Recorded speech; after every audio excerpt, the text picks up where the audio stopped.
Convido, então, o senhor Décio Iandoli Júnior, cirurgião do aparelho digestivo, com doutorado em medicina, professor universitário de medicina em Campo Grande, presidente da AME Mato Grosso do Sul, também autor dos livros Fisiologia Transdimensional, Reencarnação como Lei Biológica, Ser Médico, Ser Humano e O Homem no Fundo do Espelho.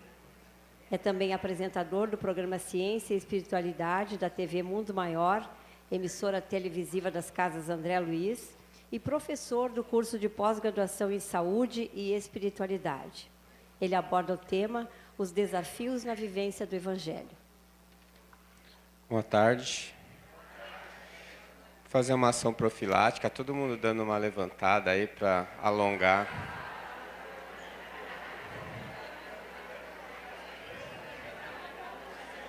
Pesadelo de todo orador é pegar a plateia com sono no final do dia, né? Então, muito bem. O nome da palestra já está dizendo que é um desafio, principalmente para minha mente, que é um macaco bêbado, inquieto, pulando de galho em galho. Estou começando, essa semana eu tentei 3 vezes meditar, mas eu não consigo sossegar 5 minutos para meditar, mas eu estou tentando. Pelo menos eu estou tentando convencer ele de parar de beber. Já é alguma coisa. Bom, pessoal, você sabe que eu tenho esse problema, assim, né? Os temas evangélicos me incomodam porque eu não me sinto competente para eles, né? Eu acho que a minha cabeça funciona diferente de algumas coisas, mas toda vez que eu tenho a proposta, eu gosto do desafio também. Então, eu trouxe aqui uma proposta bem, assim, como é que eu vou dizer isso? Assim, até meio pretensiosa, da gente discutir algumas coisas que, às vezes eu acho que eu entendi, às vezes eu acho que não. Vamos ver se vocês conseguem entender. O que é o Evangelho, né? Então, algumas afirmações que a gente encontra sobre o Evangelho, né? Um cântico de esperança do povo hebreu, historicamente, né? Um texto adaptado para garantir a coroa na cabeça de príncipes, também é verdade, né? Uma palavra vazia, sem significação objetiva na atualidade, quando todos os valores espirituais parecem descer ao sepulcro caiado da transição e da decadência. A causa de complicadas e extravagantes teorias salvacionistas. Tem alguma coisa absurda aqui, não? Motivo de guerras sanguinárias? Também não. Então, Humberto de Campos questiona isso, porque, para muita gente, o Evangelho é isso. A gente vai para a Europa, é isso que eles pensam. Mas a verdade é que o Evangelho não é isso. Isso é o que nós fizemos do Evangelho, não é? Ao longo da história, nós pegamos uma mensagem positiva, orientadora, esclarecedora, e transformamos, né, numa desculpa, num objeto para suprir as nossas necessidades, os nossos desejos. Então, a gente está aí comemorando 150 anos do Evangelho segundo o Espiritismo, né? E o Evangelho segundo o Espiritismo, ele é um livro que nos faz retomar a reflexão moral da mensagem do Cristo. Ele traz de uma maneira agora objetiva, que antes era figurativa, e ele nos propõe uma reflexão íntima, né? Como já estava falando, o reino de Deus está dentro de nós. Vamos olhar para dentro de nós e ver qual que é a nossa motivação, os nossos objetivos, né? Para a gente tentar entender um pouquinho o que está acontecendo conosco, e a partir do que a gente percebe de nós mesmos, a gente percebe da coletividade que está ao nosso redor. Porque, quer nós gostemos disso ou não, nós estamos juntos, né? Evoluindo juntos, nos utilizando mutuamente como exemplo, como espelho, e às vezes até na maneira de competir, para a gente conseguir nos aperfeiçoar e melhorar, né? Então, o Evangelho segundo o Espiritismo, além dessa proposta de reflexão moral, o Kardec teve esse cuidado, né, de reunir as principais orientações para a conduta humana, para o crescimento real das consciências. e o terço que revela a verdade. Eu coloquei aqui entre aspas a verdade, né? A gente já vai falar sobre isso. Mostra o caminho que nos leva à harmonia interna e externa, porque se a gente está de bem com a gente mesmo, a gente acaba divulgando esse bem, a gente acaba contaminando, né, as pessoas com esse bem.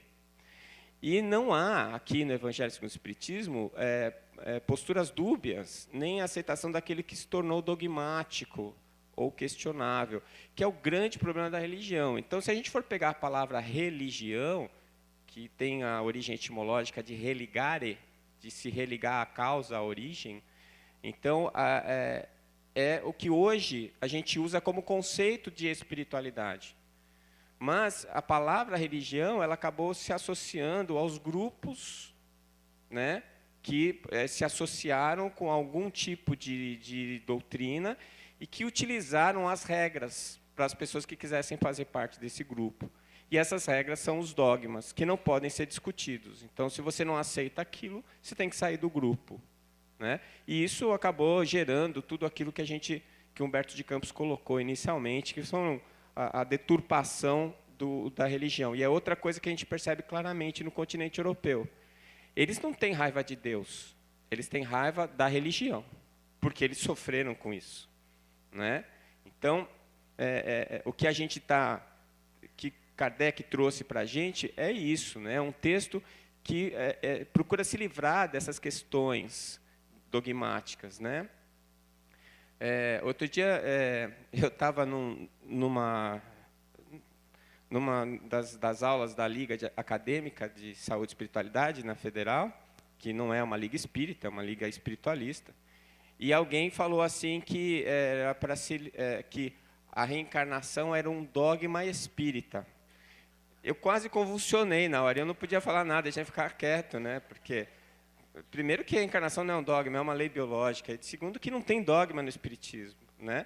Quando Kardec vira e fala assim, se algum dia a ciência mostrar que o espiritismo está errado, que o espiritismo se modifique, ele não falou isso porque ele queria vacinar a doutrina contra o atraso, né? Que ele queria que a doutrina ficasse se atualizando para a gente conseguir sempre estar no top de linha. Não é isso. Ele tinha certeza que aquilo que ele estava colocando era verdade, não é? E que se ele colocasse essa questão que a gente é obrigado a avaliar o que a ciência está trazendo, refletir, para ver se a gente está no caminho certo, isso é vacina contra dogma, não contra envelhecimento do pensamento. Então, a gente tem que, no exercício da nossa fé, nos questionar sobre todos os assuntos. Então, uma das coisas que eu procuro fazer, nem sempre eu consigo por causa do meu orgulho, é a cada momento que alguém traz algum conceito que bate de frente com o que eu tenho, depois que passar a raiva, eu pensar sobre aquilo e pensar na possibilidade daquela pessoa talvez estar certa, de eu talvez estar errado.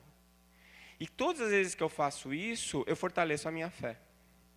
Porque no final eu acabo percebendo que realmente eu estava certo. Ou que eu estava errado, eu vou à fonte e percebo às vezes que eu interpretei errado. E nesse sentido eu vou caminhando, eu não fico estagnado, né? E aí eu vou me livrando do que o Kardec vacinou, né, que são os dogmas. Então ele foi lá e escolheu dentro dos textos do Velho e do Novo Testamento aquele para os quais não cabem discussões estéreis ou querelas, né? Apesar que o povo consegue isso, não é? Consegue isso. Outro dia, agora com esse negócio de internet, que é o bem e o mal, né, César? Porque agora eu tenho dois muito amigos meus lá de Campo Grande, o casal Feliz, o sobrenome deles é Feliz, né? A dona Eni e o seu Júlio. Aonde eu vou, eu fico quietinho, não falo nada. Eu vou no centro espírita, que tem 10 pessoas para me assistir, está lá o seu Júlio com a câmerazinha dele. E aí ele filma a minha palestra, põe no YouTube. Então, eu saio de casa para fazer palestra para 10 pessoas, é 4.000, 5.000 que assistem. Agora, imagina o nível de estresse, né? Não tem mais diversão. A gente não pode mais falar bobagem, tem que ficar medindo tudo que vai falar, né? Então, o que está acontecendo é que a gente expõe as nossas ideias e a gente vê o nível de desequilíbrio das pessoas. Como elas conseguem pegar e dar nó em pingo d'água, né? Para vocês terem uma ideia, essa semana alguém colocou lá embaixo da minha palestra que estava errado por causa disso, tudo bem, mas falava assim, que o Chico Xavier era encarcerado por Emmanuel, que era o obsessor do Chico. E que o Chico, Emmanuel e André Luiz não conseguiram escrever uma vírgula sobre espiritismo. Gente, qual é a dimensão que esse homem está vivendo? Não é a mesma que eu, né? Então, essas coisas não é para a gente discutir, não é questão. Mas é assim para a gente perceber como a realidade que as pessoas veem é completamente diferente. De acordo com a vontade delas, a gente vai falar sobre isso. Então, vocês devem conhecer o Roberto Lúcio, que é o psiquiatra da AME Minas Gerais. Ele, além de psiquiatra espírita, é um excelente médium. E ele psicografou, o Espírito Carlos, essa mensagem, agora em fevereiro, em comemoração dos 150 anos. E o Carlos fala que o Evangelho, segundo o Espiritismo, é o manancial de preceitos morais que regem o universo e dá a exemplificação viva, através da postura do Cristo, dos posicionamentos e ações que a criatura deve assumir para a sua renovação pessoal e para a conquista da felicidade. O espírita que se propõe a viver com seriedade o seu caminhar para o aperfeiçoamento espiritual não tem como prescindir do estudo dessa obra. Bom, qual é a questão central, então? A gente está diante de um texto que nos abre janelas, que nos oportuniza um aprendizado, esclarecimento, um recalibramento dos nossos pensamentos e da nossa postura diante da vida. Qual é o desafio? E aí vem o meu macaco bêbado, né? Nós somos humanos ou seres humanos? Então, a gente procura... essa é uma questão que me assombra, né? O título do meu livro, Ser Médico ou Ser Humano, mostra isso, né? Que às vezes a gente é humano e a gente às vezes não é humano. Então, nós somos seres humanos, desumanos, né? Como é que chegamos ao ponto de falar sobre humanizar a sociedade, a medicina, se são coisas feitas por seres humanos para seres humanos? Então, onde é que está o problema, né? Do que a gente está falando? Então, eu fui para o dicionário e eu descobri que existem 2 sentidos para a palavra humano, né? Esse sentido inicial, que é do homem ou que é a ele relativo. Esse é o sentido biológico de nós sermos humanos, né?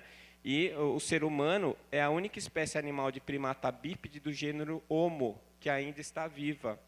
Então, quando a gente fala, né, que o homem veio do macaco, se o homem tivesse vindo do macaco, não ia ter macaco. É verdade, mas nós viemos de um mesmo ancestral, o mesmo primata, que não existe mais, como toda a linhagem Homo não existe mais, né? Hoje de manhã a doutora Marlene falou sobre alguns desses estágios de evolução. Então, nós somos Homo sapiens sapiens, né? Todos nós aqui nessa sala somos. E a outra definição de humano é bondoso ou compassivo. E aí eu fui olhar o que é compassivo. Compassivo define aquele que tem compaixão, compadecido, bondoso. Bom, a definição de humano, pelo dicionário, é bondoso, é aquele que tem compaixão, é aquele que tem piedade. Nós somos assim? Mas nós somos assim. Nós somos Homo sapiens sapiens. Então, a princípio, eu questionei. Então, tem alguma coisa errada, né?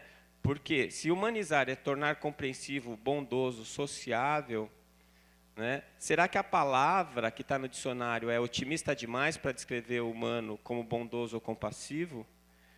Diante do que a gente observa na nossa sociedade hoje, uma rápida passada pela história, será que a gente pode definir o ser humano por essas características, bondoso, compassivo? Essa é a questão. Será que a gente pode concluir que a definição está errada? Ou que talvez esteja incompleta? Não é? Bom, a gente tem alguns exemplos cotidianos e históricos de crueldade, violência e egoísmo. Mas isso define a humanidade? Ao mesmo tempo, a gente tem exemplos cotidianos de altruísmo, de bondade, de renúncia. Então, quem somos nós? Somos capazes de estar em um dos extremos do bem e do mal, ou observarmos a bondade e a crueldade se manifestando juntas na mesma pessoa. Quantas vezes você viu alguma pessoa que você falou, esse cara não presta, e no outro dia você vê ele fazendo uma coisa e falei, nossa, como ele é legal. não é? Então a gente fica viajando entre o bem e o mal, né? Tem aquele dia que você levanta e acha que você não serve para nada. E tem aquele dia que você levanta achando que você é o cara que vai revolucionar o planeta. É como eu digo, num dia você faz um gol de bicicleta no ângulo. E no outro dia você erra o pênalti. E você é o mesmo cara, o mesmo jogador, não é? Então, na verdade, existe uma coisa que a gente precisa pensar, porque quem é que a gente é? Nós somos humanos ou não somos humanos?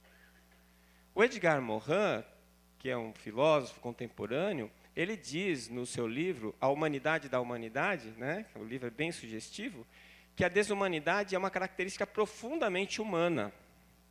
E a gente tem que concordar com ele, não é? Porque nós somos desumanos.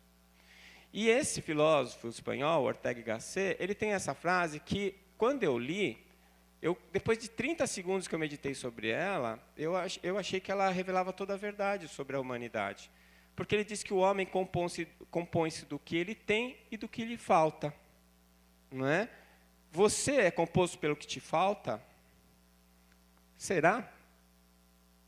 Vamos tentar entender, porque é uma confusão isso, não é? Eu estou ajudando ou estou atrapalhando, né? Você vê essa frase, esse trecho de Pascal, olha só como ele coloca a humanidade. Que quimera é então o homem? Que novidade, que monstro, que caos, que objeto de contradição, que prodígio, juiz de todas as coisas, verme imbecil, depositário do verdadeiro, cloaca da incerteza e do erro, glória e dejeto do universo. Quem resolverá essa confusão? Certamente não o Décio. Mas a gente pode discutir um pouquinho para tentar resolver essa confusão. Porque nós não somos nem bons nem maus. Nós somos os dois ao mesmo tempo. Aí vem a física quântica, falando sobre a sobreposição de estados. Vocês já ouviram falar do gato de Schrödinger? Que Schrödinger fala que o gato está vivo e está morto ao mesmo tempo? Nós somos o exemplo da sobreposição de estados que a quântica fala. Porque nós somos bons e nós somos ruins ao mesmo tempo. Os estados coexistem na medida em que nós somos seres crepusculares. Nós somos seres em transição. Manja a barrinha do download no seu computador? Somos nós. Então tem uma parte da barrinha que já está cheia e tem uma parte que está vazia. Agora a gente só olha para a vazia. Não é verdade? E às vezes está indo rápido, você fala, isso aqui vai acabar rápido. Aí quando está a barrinha no finalzinho, ele empaca e você fica. Então é isso, nós somos a barrinha do computador fazendo download, né? Então a gente, como disse o Berto Roden, nós somos seres crepusculares. A gente saiu da ignorância absoluta, estamos indo em direção da onisciência, tal qual ele descreve no livro dele. Então, assim, nós estamos em transição. A gente nem é o zero absoluto, nem a ciência absoluta. Né? Eu tenho cada vez mais, fica forte na minha cabeça, essa coisa que a gente é muito primitivo, muito pueril quando a gente pensa em Deus. A gente pensa em Deus como um ser. Né? A gente pensa em Deus como alguém que está em algum lugar fazendo alguma coisa. Deus é um conceito. Né? O Kardec sabia disso, tanto que ele não perguntou quem é Deus. Ele não perguntou também o que é Deus. Ele perguntou o que é Deus. E a resposta dos espíritos não foi assim, é a pessoa, ou é aquele, ou é a inteligência. Não. Causa primária, a origem de todas as coisas. Né? E essa consciência, essa origem de tudo que existe é Deus. A gente não vai conseguir entender ele. Pelo menos não agora. E aí, quando a gente estiver face a face com o Criador, como profetizou Jesus, é um momento em que nós seremos capazes de entender tudo o que é. Essa é a verdade. E a verdade é Deus. Não é? Eu não sei se vocês vão concordar comigo, porque isso dá, num primeiro momento, uma sensação de desamparo. Porque eu gostava do velhinho de barba branca. Era bom pensar nele quando eu estava aflito, passando algum aperto. Né? Mesmo porque a onisciência de Deus, ela não é uma coisa que a gente consiga entender. Porque eu tenho certeza que Deus não sabe o número do meu CPF, Nem eu sei o número do meu telefone, porque agora com o celular eu não disco mais. Né? Então, eu acho assim que a gente tem uma visão muito pueril, muito primitiva. Tem alguém que sabe, é o cara que está lá do teu lado te ajudando, o teu anjo da guarda, existe uma hierarquia, né? Mas ele, Deus, não é uma pessoa, não é um ser, né? Ele é um conceito, por enquanto. Né? E nós estamos nessa transição da origem, da causa, que nós somos gerados, com 100% de potencialidade, 0 de desenvolvimento, e vamos chegar na outra ponta, né, com 100% de desenvolvimento e 100% de potencialidade. A potencialidade a gente não gasta, né? A gente usa ou não. Né? Então, a confusão pode ser resolvida, ou pelo menos amenizada, quando a gente pensa que a nossa forma de ver o mundo é uma forma dicotomizada e polarizada. E o mundo não é assim. Vocês sabem que uma das coisas que sempre me atemorizou e sempre foi um problema na minha cabeça, porque eu sempre acreditei em Deus, mas na minha formação católica, eu tinha um problema. E eu que não sou nada, não estou nem perto de Deus, se fosse criar alguma coisa, eu nunca criaria o demônio nem o mal. Se ele fez isso, foi para tirar um sarro da gente. Ou para se divertir olhando a gente se debater. Não é? Ainda mais se eu falo num demônio que tem o poder de Deus. Então, na verdade, isso daí já é politeísmo. Já estou falando de 2 deuses, o do bem e o do mal.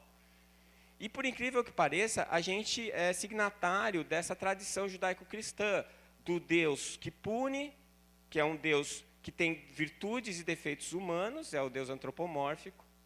A gente tem essa herança de um Deus que só sabe te bater, te botar de castigo para você aprender, e na verdade ele não vai fazer isso também. Né? E a gente tem essa coisa de achar que ou você está de um lado ou você está do outro, como se fossem 2 times disputando o tempo inteiro a verdade. Então, a gente fala que a luz é o contrário da escuridão, mas não é de jeito nenhum. Não é de jeito nenhum. Né? A escuridão é a ausência da luz. Então, quando você está dentro de uma casa fechada, não tem nenhuma frestinha, está tudo escuro, se você abre a frestinha e lá fora está dia, a luz entra. Mas se eu estou do lado de fora da casa, a casa está fechada, e eu abro uma frestinha, a escuridão não sai. Porque a escuridão não existe. Ela é a ausência. Gente, isso é básico. Mas a gente não pensa desse jeito. As nossas ausências são combatidas como se elas fossem alguma coisa significativa, que existe. E a gente passa a vida da gente batendo no nada. Quando a gente devia estar pensando o que é que está faltando. Né? A gente estava conversando agora lá do baúzinho. O que cabe no meu baúzinho? Está vazio. O que está escrito lá na porta do baúzinho? O que é para eu pôr ali? Porque cada mal é uma ausência de um bem. As virtudes existem. As falhas são apenas a ausência das virtudes. Se você diagnosticar as suas ausências, você preenche elas. Se você souber o que está faltando. É igual ciência e ignorância. Né? Ciência, a palavra ciência é tomar ciência, conhecer. E a ignorância é não conhecer. Né? Então, Deus não criou o mal, porque o mal é a ausência do bem, como a escuridão é a ausência da luz. Isso esclareceu um problemão para mim, porque Deus não é burro, afinal de contas. Mais esperto que eu. Não é? Porque ele nunca criaria o mal. Então, o que é o mal? É a ausência do bem. O que é o bem? É o conhecimento, é o desenvolvimento, é o conhecimento e a ciência das leis divinas, que são leis perfeitas e, portanto, imutáveis, portanto, verdades. Essa é a verdade. Porque se é verdade, só tem uma. E se é verdade, não muda. Quando a gente fala que em ciência as verdades são transitórias, as verdades não são transitórias, nosso conhecimento é. Porque a gente não consegue entender o que é. Ou a gente entende pela metade e se engana, ou a gente entende errado e depois percebe que estava errado. Mas num determinado momento que você percebe a verdade, ela é verdade. E é a mesma verdade, mesmo que ela varie segundo as condições. por exemplo, a gravidade aqui na Terra é a mesma gravidade da Lua. Só que se eu estiver na Lua e der um salto, eu pulo vários metros, porque a condição ali é diferente, a massa é diferente, a manifestação da verdade é diferente. E isso acontece com todas as verdades. Ela não é mutável a verdade, mas ela vai se manifestar de maneiras diferentes, dependendo do que está acontecendo ao seu redor. Então, o mal é a ignorância do que é, e não daquilo que eu acho que é. Ou não daquilo que eu quero que seja. Não é? E aí, a gente conclui que o mal não existe. É apenas a ausência do bem. Quem somos nós, então? Como a gente está no meio dessa jornada evolutiva, nós somos o que nós temos e o que nos falta. Se você é egoísta, egoísmo te marca, te caracteriza, sim. E ele é o quê? É o que você é, não é o que te falta. Se você tem inteligência emocional, ou se você tem uma inteligência espiritual, você tem aquilo que te caracteriza também. Então, a gente é o que a gente tem e o que a gente não tem. Neste processo de incompletude que somos nós nesse momento. Né? Alguns um pouquinho mais cheios, outros um pouquinho mais vazios. Mas a gente se concentra no que a barrinha andou. Não, a gente se concentra no que a barrinha ainda vai andar. Então, nós somos um paradoxo, ou parecemos um paradoxo, pois a gente ainda é incompleto. E a gente carrega boa parte da nossa potencialidade ainda inoperante ou apagada. Lembra do 100% de potencialidade? Está lá. Está lá. Agora, como a gente não gosta de mostrar o que falta, a gente fica comemorando o que tem, a gente não preenche o que falta, deixa lá quieto. Entendeu? E aí a gente fica comendo sempre a mesma coisa, porque não vai nunca no supermercado comprar nada de bom. É sempre comendo o que está lá na geladeira, sabe? O que você já tem. Agora, o que te falta fica só no projeto, na esperança do que vai vir, não é? Então, a gente, na verdade, como disse o Edgar Morin, nós estamos aprendendo a ser humanos.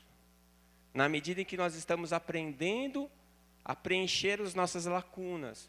Então, a gente está desenvolvendo o bom, a nossa consciência. A gente está desenvolvendo o que é, e não o que a gente pensa que é.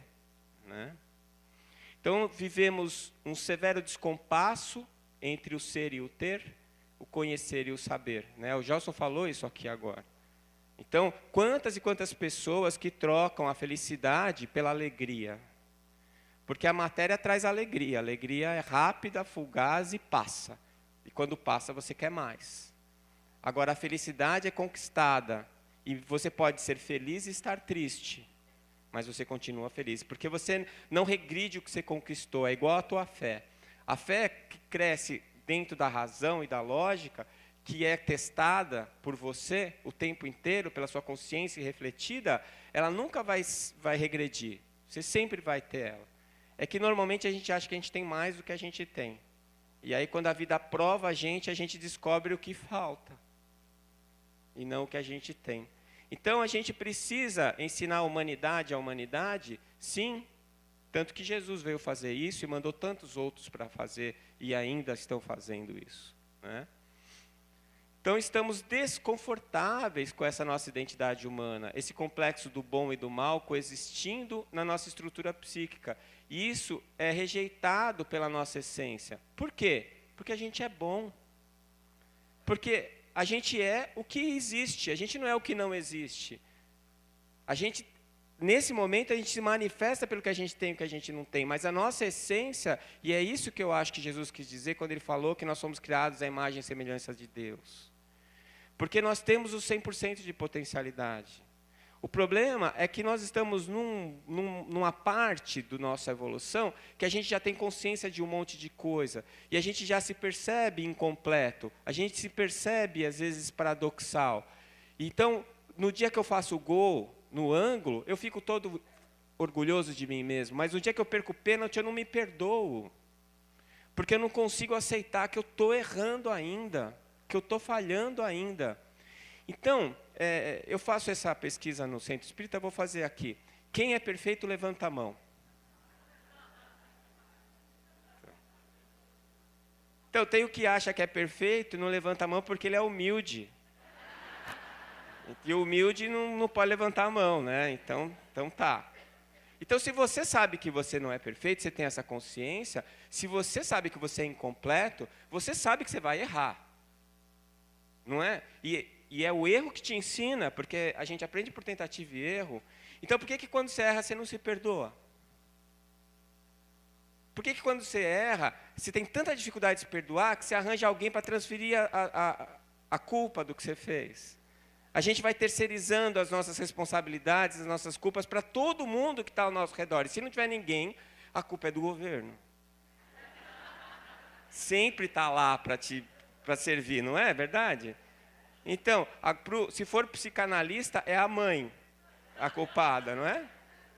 E assim por diante, a gente arruma alguém, certo? Porque a gente não tem nem força para assumir que a gente errou. Se a gente não admite que erra, a gente vai se perdoar? Não vai. E o que é que te leva à depressão, ao sofrimento?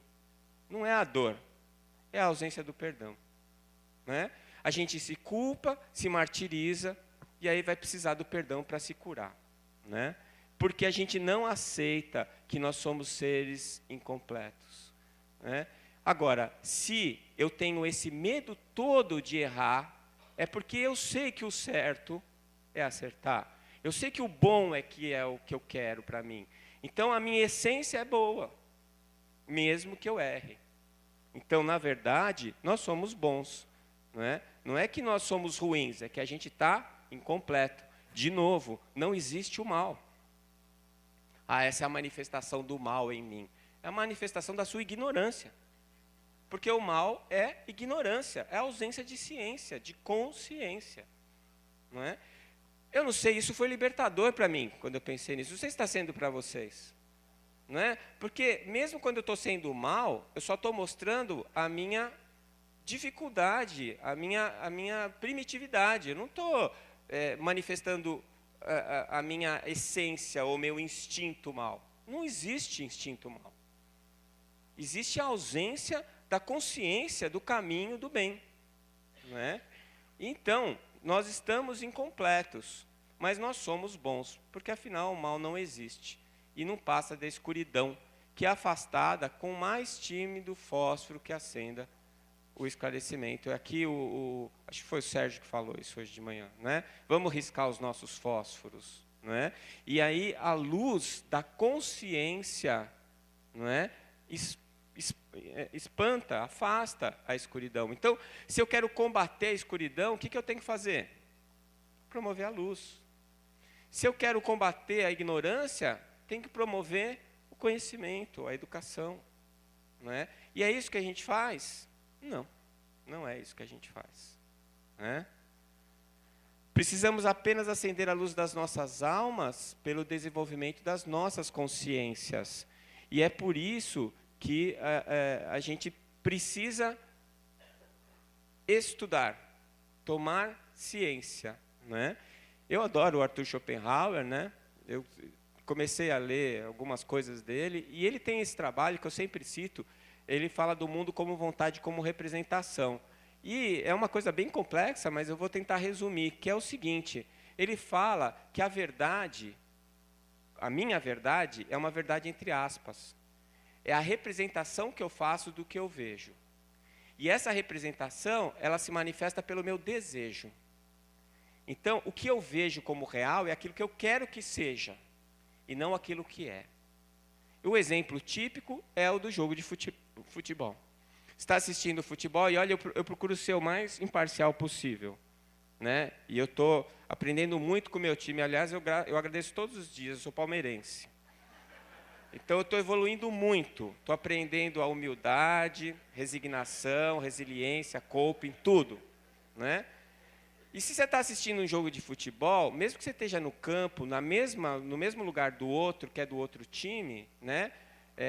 Quando o atacante está entrando para fazer o gol e ele cai na área, o torcedor do time do atacante fala, foi pênalti. E o outro, do zagueiro, fala, não foi pênalti.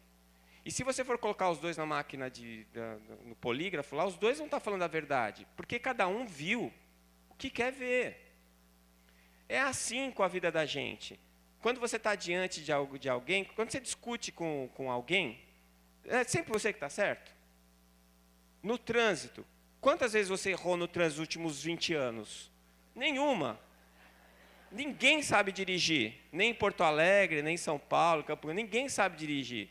E você é obrigado, não é, a se livrar das pessoas que não sabem fazer.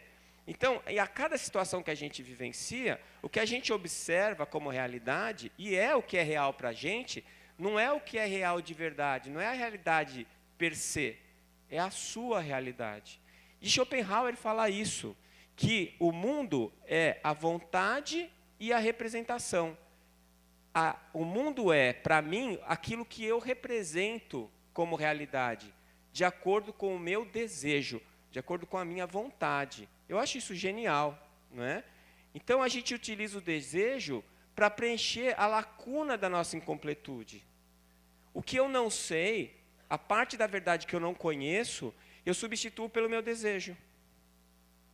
Então, eu vou lá, eu não sei o que é, mas aí isso aqui é isso, porque eu quero que seja. Por isso, a necessidade que a gente tem que ter de ficar refletindo todo o tempo o nosso desejo, a nossa fé. Porque o que é que dentro de mim, que é hoje, faz parte do que eu acredito, é representação. E o que é verdade? Eu não sei. Eu acho que eu sei, mas eu não sei. Eu preciso ficar testando aquilo. Porque eu estou com metade da barrinha cheia e metade vazia. E aquilo que eu estou representando como verdade, eu não sei se é a parte vazia ou se é a parte cheia. E eu preciso estar atento para isso, eu preciso aceitar isso, para eu poder driblar as armadilhas que o meu desejo gera para mim. E o Schopenhauer fala o seguinte, é capaz de ver a verdade per se apenas aquele desprovido de desejo. Por isso que tem que ter o juiz no jogo de futebol, que é o cara que não quer que nem um time ganhe nem o outro, teoricamente, né? E aí, como ele é desprovido de desejo, ele vai enxergar o que é. Ele vai ver se foi ou se não foi pênalti, né? Então, a verdade é que a gente não sabe o que é verdade. Essa que é a verdade, né? O desejo é o sentimento que o seu pensamento instrumentaliza e o seu instinto move. Porque você vai querer o quê? Qual é o seu desejo? O seu desejo, quando você não sabe, quando você não conhece, o que te mobiliza é o teu instinto de sobrevivência, que é egoísta, não é? Então, o teu instinto move, o teu pensamento instrumentaliza e você usa a razão, como ser inteligente que você é, para justificar aquela realidade que você criou, segundo a sua necessidade de preencher aquela lacuna. E a gente faz isso diariamente, não é? Faz isso diariamente. Então, é realidade ou é desejo? Nossa consciência, incapaz de perceber o que é real, substitui o que ignora pelo desejo. Põe-se à mercê do instinto. E ainda usamos a razão como ferramenta para traduzir a realidade, aquilo que desejamos que assim seja, né? Isso nos ensina o Schopenhauer. E o nosso instinto nada mais é do que a manifestação egocêntrica da nossa infantilidade espiritual. A criança não é egoísta? Ela não é egocêntrica? Ela não acha que tudo que existe ao redor dela deve servi-la? Não é? Tem gente que atinge os 60 anos desse jeitinho, não é? E a gente, na verdade, a gente está nessa fase de aflorar a nossa consciência em relação a gente mesmo. É por isso que nós estamos aqui hoje. Não é? Nós não estamos pensando isso. Você está pensando, onde é que eu estou? O que eu preciso fazer para melhorar? Onde é que eu vou acertar? Não é? Então, na verdade, eu sempre digo que a grande armadilha que a gente tem da natureza e que Deus criou é que o nosso egoísmo é que vai levar ao altruísmo.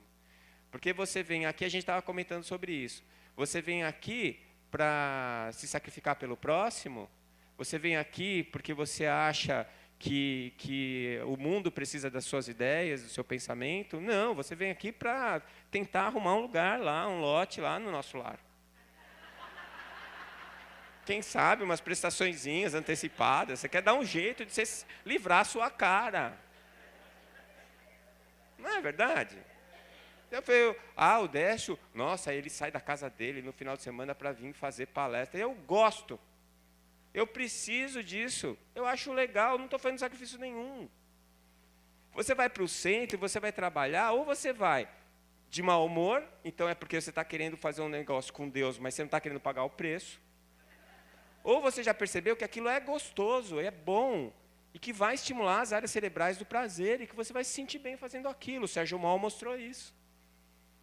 Né? Caridade vicia, mas é um vício do bem, porque o vício determina dano.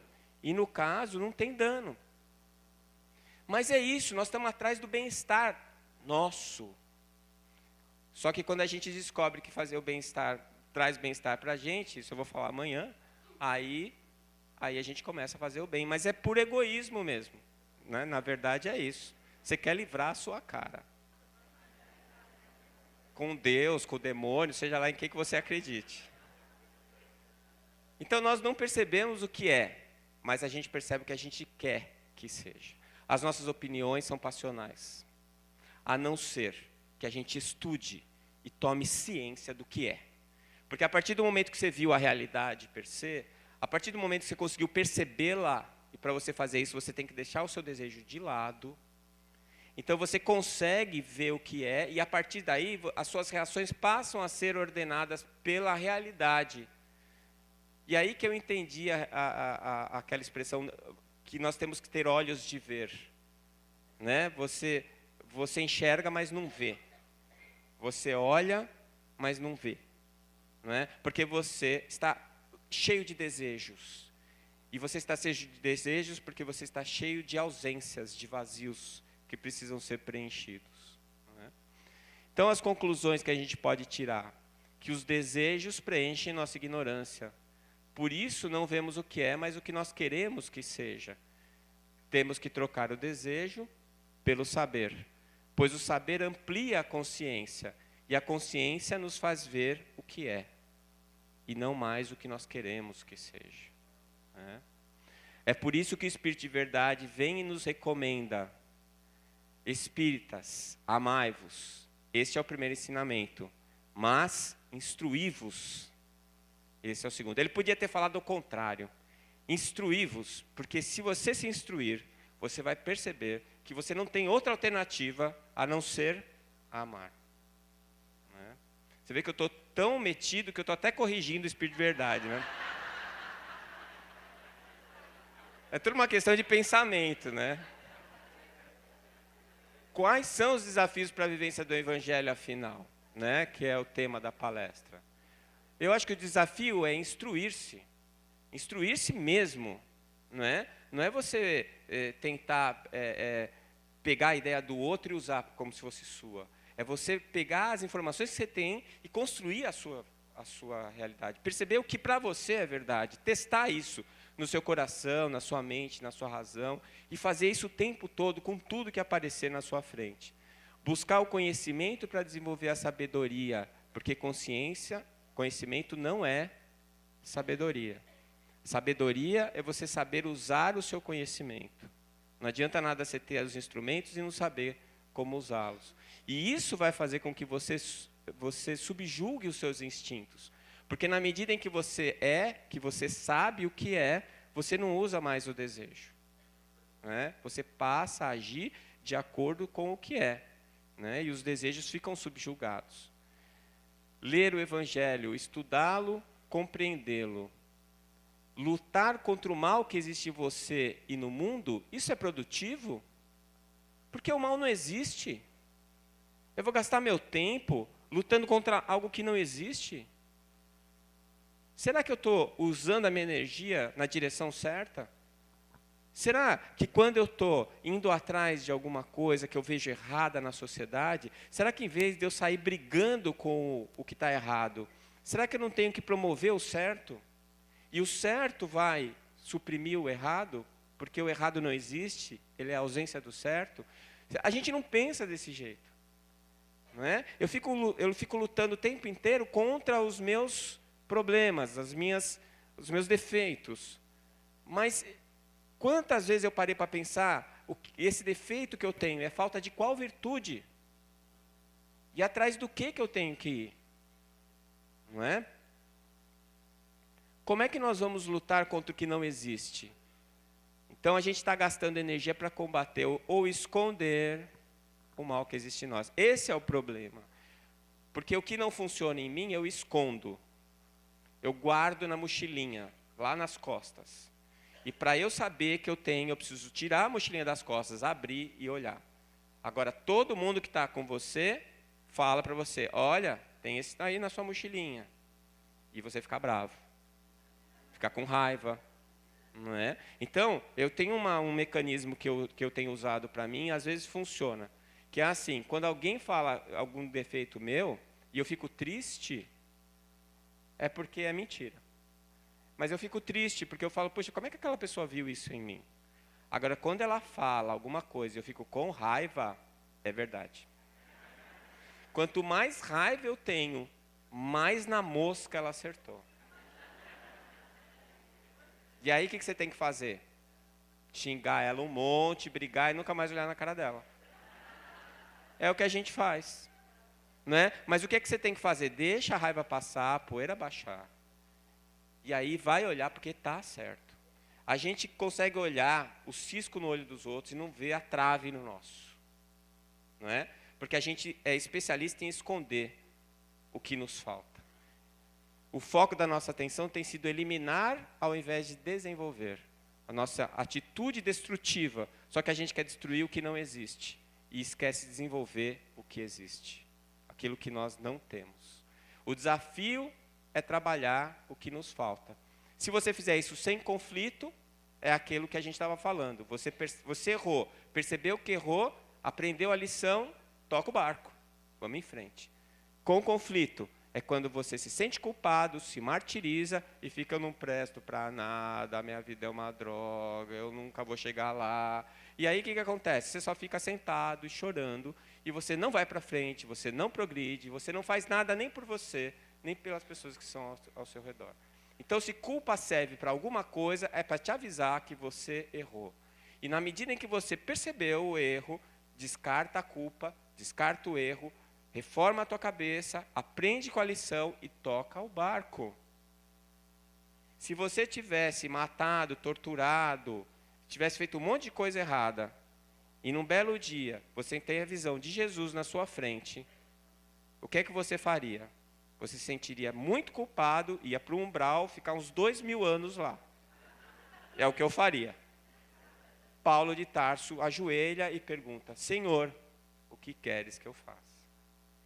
Isso é o maior exemplo que nós temos de que o que serve para a nossa vida é a responsabilidade, mas não a culpa.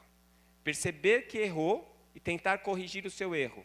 Perceber que errou e aprender com esse erro para não errar mais. A culpa te martiriza, te adoece, te paralisa.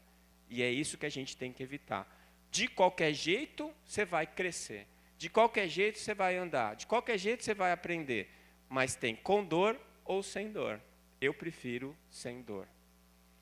E aí é outro estigma da tradição judaico-cristã. A gente acha que só quem sofre evolui. Bom, não é para menos. Porque os nossos heróis todos sofreram. O próprio Jesus foi crucificado. Né? Mas, gente, isso já faz 2000 anos, não sei se vocês perceberam. Nem máquina de escrever a gente não usa mais. O CD caiu em desuso.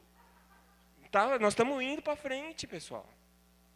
Não é? Então, ninguém mais vai precisar morrer na cruz para mostrar para a gente que está errado. Ele é espinafrado na mídia, né? Ele é perseguido, como foi Chico. Quanta injustiça. E ainda vem falar que ele era obsediado pelo amor de Deus, né? Mas tudo bem, cada um preenche a sua ignorância com a verdade que lhe cabe, segundo os seus desejos. Né?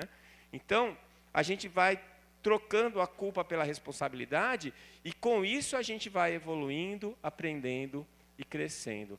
É como estimular a saúde ao invés de combater a doença. A medicina que a gente pratica é a medicina da doença, não é a medicina da saúde. A gente fica tratando o doente, sendo que a gente devia promover a saúde. Então, a gente pensa assim e a gente age assim. Então, a gente tem que promover o bem. Aí a gente extingue o mal. Então, é a história da polícia.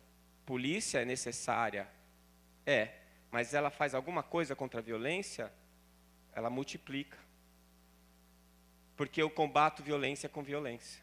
Como é que eu vou extinguir a violência?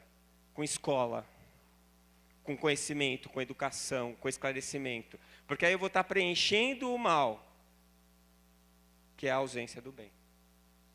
Não é? Quando é que a gente vai conseguir isso? Depois de 2019, segundo o Chico. Vamos assumir a responsabilidade e abandonar a culpa. Neste ano, no qual se relembra o surgimento do livro e da sua importância espiritual, na busca de homenageá-lo, é fundamental que todos caminhem fazendo dele o tratado para as nossas vidas. O Espírito Carlos, através do Roberto Lúcio. O Evangelho é uma janela para a verdade, uma janela para o que é. É isso que a gente tem que prestar atenção. Um caminho para a nossa completude, para que a gente preencha os nossos vazios. E para que chegue o dia em que a gente seja 100% de desenvolvimento e o 100% de potencialidade. Né? A barrinha crescendo. E o Evangelho, ele aumenta a potência do seu download. Né? Vai para 4G+. O desafio é a gente aplicar nas nossas vidas. Né? Muito obrigado.